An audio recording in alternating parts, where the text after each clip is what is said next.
এখন ট্রেডিং শিখতে হলে আসলে শুরু করবেন কোথা থেকে, কি কি আনফলো করবেন, কি কি বাদ দিবেন। আমি আননোন ট্রেডার বিডি এই চ্যানেলটা কেন শুরু করছি সেটা আমি এখন বলবো। প্রথমে যে জিনিসগুলো আপনাদের আনফলো করতে হবে সেটা হচ্ছে সিগন্যাল দিয়েই বড় লোক হয়ে যাওয়া। এটার মানে কি?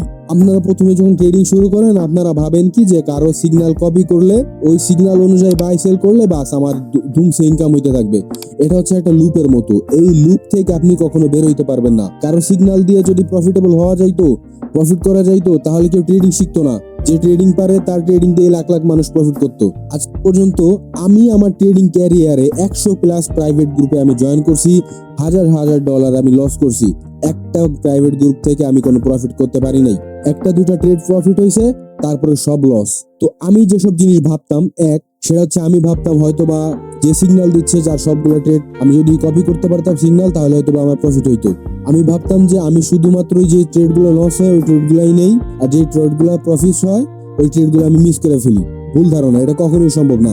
আপনি তার 100টার মধ্যে 100টা ট্রেড নিলেও আপনার লস হবে, কারণ তার সাইকোলজি, তার স্কিল, তার দক্ষতা, সে কিভাবে ট্রেড ম্যানেজ করতেছে, তার রিস্ক ম্যানেজমেন্ট, এগুলো আপনি কিছুই জানেন না। তারপরে হচ্ছে এই প্রাইভেট গ্রুপ ভালো না, আমি নতুন যে প্রাইভেট গ্রুপে জয়েন করতেছি এইটা ভালো, এইটাই ঢুকলে আমি অনেক প্রফিট করতে পারবো।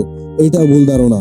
এই ভুল ধারণা থেকে আপনাকে বের হয়ে আসতে হবে। আপনার নিজে থেকে ট্রেডিং শিখতে হবে। আপনি ট্রেডিং এ যদি টিকে থাকতে চান, আপনার নিজে থেকে মার্কেটকে বুঝতে হবে, নিজে থেকে সিগন্যাল তৈরি করে ওই সিগন্যাল ফলো করে আপনাকে ট্রেডিং করতে হবে।